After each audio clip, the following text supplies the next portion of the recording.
It was the point on which so many other things kind of turned and changed and went a different direction. I used to think I had low end, but I didn't realize that there was a whole nother octave and a half, possibly 2 octaves, that I had missed completely. The 1990s were revolutionary for hip-hop music. They marked a point in time where the low end of many hip-hop records changed drastically. But what if I told you there was one legendary low-end trick that helped make this possible? Bob Power, 160X. It's 1990 in New York, and producer Bob Power is at the heart of the scene, helping make some of the most distinguished records. Bob is just, it's so effortless for him. He used to come to work on a bike with a helmet, you know what I'm saying, his long curly hair. Just, hey, how you making out, guys? Run up in the studio, hit a couple of gadgets, a couple of buttons, and sound used to always come out just beautiful, you know what I mean? So, you know, he was the main technician or engineer on the Low End and Midnight albums. That's why they sounded so crisp and just crisp and clean, no caffeine. I mean, by power, there's no other, you know what I mean? Like, words can't express, so. Music is a scrub woman, clearing away the dirt and grime. Music is a girl child, simple, sweet, and beaming. 1,000 years old, cold as sleet and scheming. Wise and patient, unfathomably. My name is Bob Power, and I help people make records. And one of the specific records Bob contributed to was the Low End Theory, a turning point for hip-hop low end. Because I was so involved with Low End Theory, in a way that record is almost like the Sgt. Pepper's of hip-hop, you know. It's sort of a record, it was a fulcrum. It was a point at which, it was the point on which so many other things kind of turned and changed and went a different direction. In fact, the low end was so legendary on this record that it got the attention of one particular mix engineer.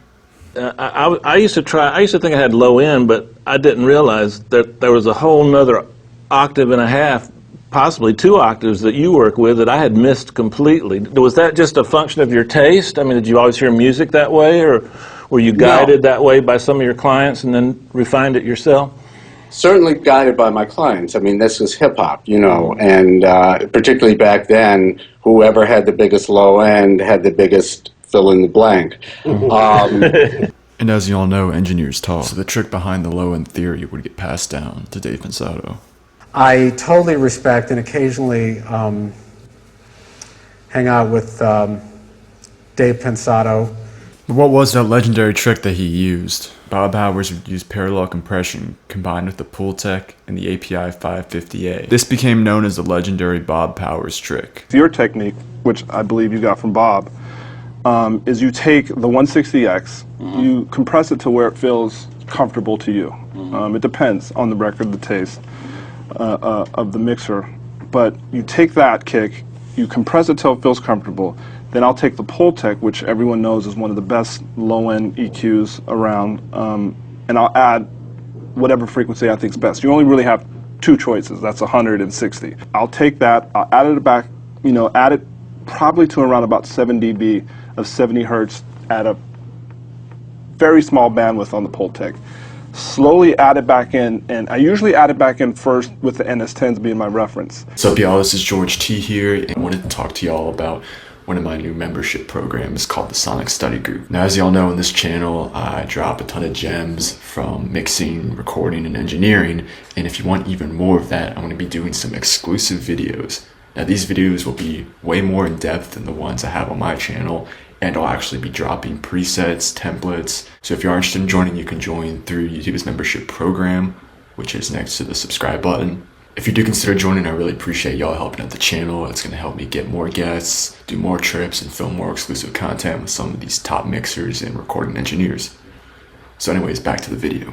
What was the science behind this technique that allowed it to work so well? But mostly parallel compression is used to preserve the essence of the original sound.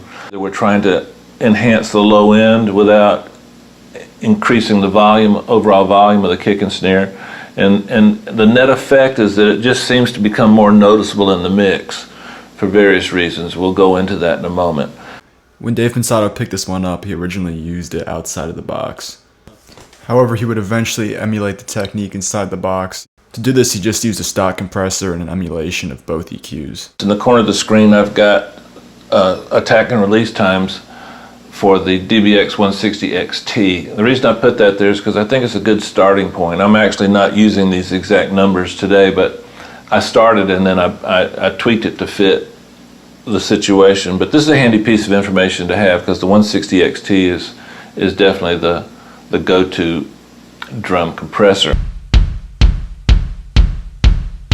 So you can see I'm adding a little bit of attack, and the bottom changes. Now the bottom changes in a way that I'm not happy, but I like everything else. So let's supplement the bottom.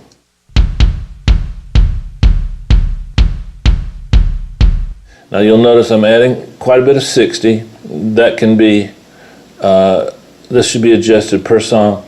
Now I didn't want my parallel chain add too much of the attack, but if I did, watch this.